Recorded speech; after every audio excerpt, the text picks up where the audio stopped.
G'day Sunshines, welcome to Tarot with Tracey, a deep dive of 6 cards, looking at an issue that's popping up for you. So if you've been drawn to looking at this reading tonight or this afternoon, then yes, there is a word in here, a card in here, or an entire story in here that you need to hear. Let's start with this first situation. What is going on here? The Eight of Wands is upside down.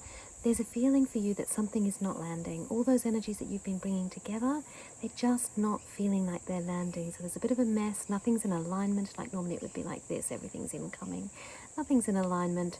What's going on here? It's a mess. It's a dog's breakfast. Why is this happening for you right now? Here we have the explanation card, which is the King of Cups in reverse. So we are not feeling a sense of stability. Those little monsters and pirate ships that are going around in the background there, when we're upright like this, we can take it in our stride when things go wrong, when someone says something insulting and we just go like, water off a duck's back, you know. But at the moment, it's not. Every tiny thing is upsetting our apple cart. Every little tweak that someone gives us sends us flying. So when we're feeling this emotional roller coaster, it means that these wands can't land. They're part of the same picture. That as the luck and energy gets complicated and spiraling, they've set each other off. You know, we can't find our King of Cups and our balance, and we can't allow the things to land. The things don't land, so we're feeling unbalanced. So both of those things are kind of feeding into each other and creating a vicious spiral of frustration for us. So what we're afraid of here is actually, you know, what's blocking our progress with this situation is in fact this King of Wands. Look at him, glorious. There's an incredible power and strength to owning our kings, to owning the intensity of this is the way it's going to be done. And sometimes that can be quite frightening. What if people don't like what I've chosen? What if this intuition that I've got that seems so strong, see the tiny lizard there whispering into our ears saying this is what needs to be done? What if I'm wrong? What if it's not right? What if this has awful consequences? So there's some doubt and some fear that comes with making the big, strong decisions that need to make. And yet when we do pick up our King of Wands energy, do you see the lizards going in little circles here, the Oribus, swallowing their own tails? There's an incredible power of the circling of those energies and the finality, the totality of it. That can be scary. So whilst we're sitting here feeling a bit like, oh, I don't know if I can actually want to do that, what Spirit says is, I'll help and I'll take that choice away from you. So whilst you've been thinking, do I, don't I, and what are the consequences, something now happens and bang, it is no longer a choice that you can make. The setting sun tonight is, and those are the Whipbirds in the background if you don't know Australian Whipbirds, but the setting sun is creating all sorts of lovely shadows as we try to find the Two of Swords. Blindfolded, normally we can make that decision blindfolded. Right now, we can't. It's just too disconcerting for us. And Spirit says, I'm going to take that decision away. So whether this is a work or a relational thing, could be any aspect of your life where your King of Wands is struggling to find his feet, this is what then happens. Something shifts and it just begins to unfold for you. And you're going to have to just run to keep up because it's not something you're going to have the choice about. So interestingly, the next right action for you as the decision just gets made is confusingly a Lovers in reverse. So this means that you don't get to be a balanced masculine and feminine individual. You don't get to have a sense of unity of being all the luscious things in your life. There's an unbalancedness that begins to emerge, and yet that is your next right action. This is a soul development card as opposed to a personal development card. So in your soul, your energy of lovers would normally be falling in love with some aspect of yourself that you've been neglecting. And yet in this situation, the next right action is not to allow that to happen. The next right action is to go, imbalance is just fine right now. So how curious is that? We get to be in our heart and souls. Whipbird is totally agreeing with this. Yes, yes, yes. Imbalanced. Now that Whipbird, when he is calling like that, is calling for his spouse. And she's not answering. It's here, choo, and then she should be going choo, choo, and she's not.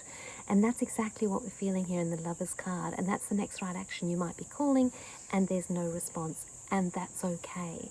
That's how it's meant to be right now. Get out there, do the calling. See what happens when you do. So don't expect the the next right action to be something that has immediate balance in how it works. And in fact, I asked for some clarity on this because Lovers in Reverse as a right action was quite complicated.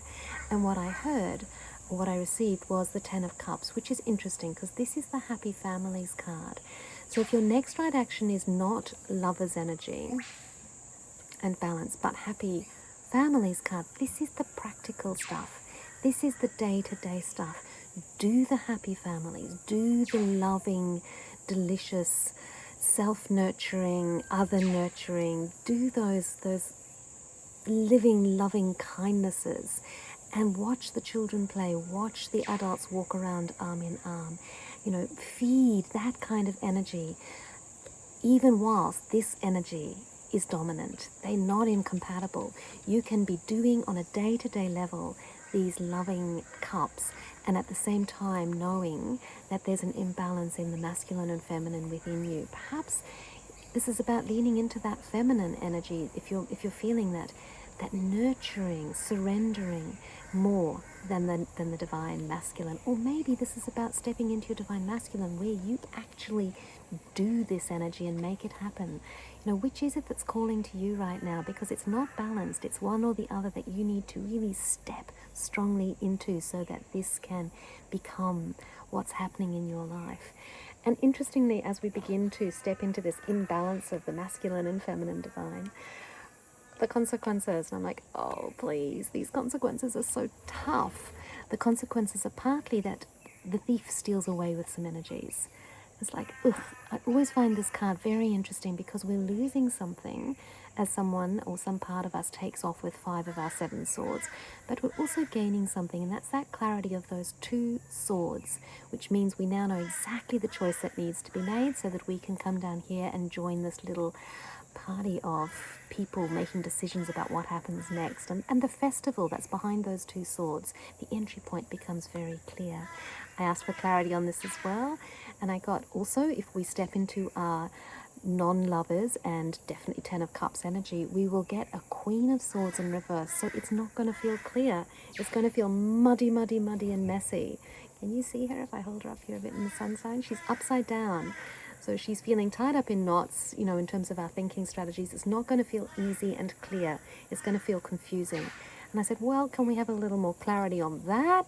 And then, oh, okay. Finally, our 3rd cup here. Can you see it? Oh, yes. Ace of Cups. So if we are brave, then this lands, this sense of the lush flourishing of love and energy in our lives. It takes a lot of courage for us to go through all these other steps of realizing energy's not landing. I'm feeling really messy about it. I'm terrified of the strength of the intuitive and the possibility that it might be wrong. And, you know, the decision's going to get taken away from me in the end anyway. And then my lovers are in reverse. And then I step into this 10 of Cups, making it happen energy. I feel the anxiety of, where has he gone? Things being snuck off with on me. I see the clarity that gets left behind of those 2 swords. I feel for a minute the muddiness of the waters, and then incoming our Ace of Cups.